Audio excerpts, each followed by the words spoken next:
حضور کے وصال کے وقت یہ انتہائی اہم موقع تھا جس کو سنبھالا حضرت ابوبکر صدیق رضی اللہ تعالیٰ عنہ نے۔ اس وقت حالت یہ تھی جب حضور کا وصال ہوا تو حضرت عمر رضی اللہ تعالیٰ عنہ تلوار لہرا رہے تھے اور کہہ رہے تھے اگر کسی نے کہا کہ حضور کا وصال ہو گیا تو میں اس کی گردن کاٹ دوں گا۔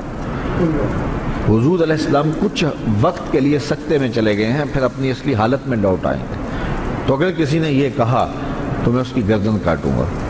حضرت زید بن عبداللہ کے بیٹے جا کے اپنے باپ کو خبر دیتے ہیں باغ میں کہ ابا جان حضور کا انتقال ہو گیا، تو وہ وہی ہاتھ اٹھا کے اللہ کی بارگاہ میں عرض کرتے ہیں اللہم اذہب بصری حتی لا ارا بعد حبیبی محمد احدا صلی اللہ علیہ وسلم۔ وہ کہتے ہیں اے اللہ میری آنکھوں کی بینائی اچک لے، میں ان آنکھوں سے اب حضور کے علاوہ کسی اور کو نہیں دیکھنا چاہتا۔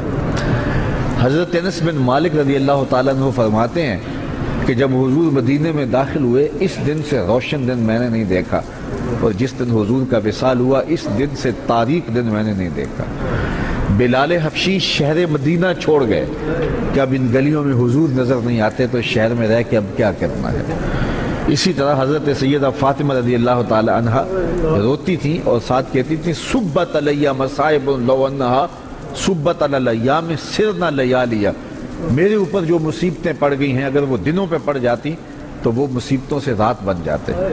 وہ غضبہ نامی اونٹنی جو حضور کی سواری تھی، اس اونٹنی سے حضور کا ہجر برداشت نہ ہوا، وہ حضرت سیدہ فاطمہ زہرا کی دہلیز پر سر رکھ کر کے روتی رہتی تھی اور باقاعدہ اس حال میں اس نے انتقال کیا۔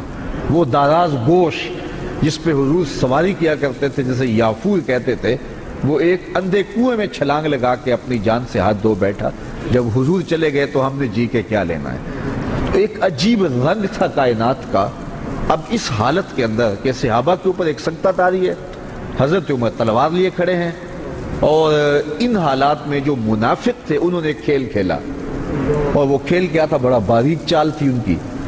انہوں نے کہنا شروع کر دیا واہ جی واہ، حضور کے موجود ہونے سے کیا رنگ تھا، کیا بہاریں تھیں، کیا نمازیں تھیں، کیا روزے تھے، کیا جہاد تھا۔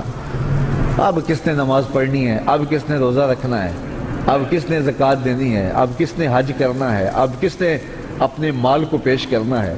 یہ تو ساری بہاریں ان کے دم سے تھیں، تو جب حضور وصال کر گئے ہیں تو اب کس نے یہ نیکی کے کام کرنے ہیں۔ اب پھر وہی قتل و غارت ہوگی، پھر وہی سب کچھ ہوگا۔ تو اس طرح سے انہوں نے یہ بات پھیلانی شروع کر دی۔ اب مجھے بتاؤ کہ یہ کتنا نازک موقع تھا، اور حالات صحابہ کے یہ تھے کہ ان سے سنبھلا نہیں جا رہا تھا۔ عین اس موقع پر امت کو جس شخص نے سنبھالا اس شخص کا نام ابوبکر صدیق رضی اللہ تعالیٰ عنہ۔ تو حضرت ابوبکر صدیق کھڑے ہوئے اور لوگوں کو متوجہ کیا، اور لوگ متوجہ ہو کے ان کے قریب آئے، لیکن حضرت عمر رضی اللہ تعالیٰ عنہ اسی حالت میں تھے۔ لیکن جب آپ نے لوگوں کو قریب کیا تو وہ بھی آ گئے، تو آپ نے لوگوں سے مخاطب ہو کر کہا لوگوں مجھے ایک بات بتاؤ کہ تم کس کی عبادت کرتے ہو؟ تو انہوں نے کہا کہ ہم اللہ کی عبادت کرتے ہیں۔ تو کہا کہ وہ تو حی ہے، وہ تو لا یموت ہے، وہ تو زندہ ہے، اس کو موت نہیں ہے۔ اور حضور اللہ کا فرمان اور حکم لے کر آئے تھے، اور جو ذمہ داریاں تھیں وہ نبھا کے حضور چلے گئے۔ اور پھر آپ نے وہ آیت پڑھی وما محمد اللہ رسول۔ صحابہ فرماتے ہیں ہمیں پتہ چلا کہ یہ آیت اس موقع کے لیے نازل ہوئی تھی، ہمیں پہلے کبھی اس کی طرف توجہ ہی نہیں ہوئی تھی۔ اور پھر فرمایا کیا جس دین کے لیے رسول اللہ نے اپنی ساری زندگی لگا دی، حضور نے اپنی ساری جوانی لگا دی، حضور نے ایک ایک لمحہ جس دین کے لیے صرف کر دیا، کیا حضور کے وصال کرنے کے بعد تم اس دین کو چھوڑ دو گے؟ تو صحابہ نے کہا کیوں چھوڑیں گے، ہم تو کھڑے ہوں گے اس دین کے لیے۔ تو کہا پھر حضور چلے گئے اور تمہارے کندھوں پہ یہ ذمہ داری ڈال گئے ہیں، اب اٹھو اور اس دین کا جھنڈا لے کے پوری دنیا کے اوپر نکلو۔ اور اس جملے نے امت کو کھڑا کر دیا۔ تو اس وقت منافقین جو چال چل رہے تھے اور اسلام کے خلاف جو باریک چال چل رہے تھے، اگر حضرت صدیق اکبر رضی اللہ تعالیٰ عنہ بھی اس وقت اسی حالت میں چلے جاتے جس حالت کے اندر باقی لوگ صدمے سے نڈھال تھے، تو مجھے بتاؤ کہ کون سنبھالا دیتا اور کون جو ہے وہ اس وقت امت کو سنبھالتا۔ تو حضرت ابوبکر صدیق رضی اللہ تعالیٰ عنہ نے اس موقع پر امت کو سنبھالا۔ دوسری بات یہ ہوئی کہ امت تقسیم ہونے لگی تھی، یہ بات طے ہونے لگی کہ انصار سے خلیفہ ہوگا اور ایک مہاجرین سے ہوگا۔ اس موقع پہ حضرت ابوبکر صدیق نے جا کے کردار ادا کیا اور امت کو اس نازک موقع پہ تقسیم ہونے سے بچا لیا۔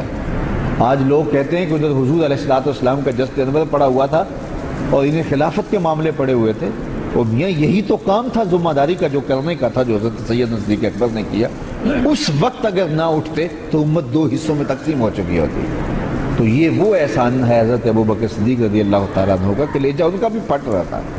حضور علیہ السلام کی وفات کا جو صدمہ تھا وہ انہیں بھی تڑپا رہا تھا، بلکہ ایک زمانہ ایسا آیا کہ حضور نے صحابہ سے خطاب کرتے ہوئے فرمایا کہ اللہ نے ایک بندے کو اختیار دیا ہے کہ وہ اس دنیا کو اختیار کر لے یا آخرت کو اختیار کر لے، تو اس نے اس دنیا کی بجائے آخرت کو اختیار کر لیا۔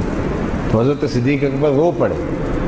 تو باقی صحابہ نے حضرت ابوبکر سے پوچھا کہ ابوبکر یہ بات رونے والی تو نہیں ہے؟ تو کہا تم نہیں سمجھ رہے، اس بندے سے مراد خود حضور کی ذات ہے۔ تو اس کا مطلب یہ ہے کہ حضور اب ہم سے جدا ہو رہے ہیں، اور انہیں برداشت نہیں ہو رہا تھا۔ لیکن اس وقت جب یہ نازک موقع آیا تو حضرت ابوبکر صدیق نے کھڑے ہو کے امت کو سنبھالا دیا۔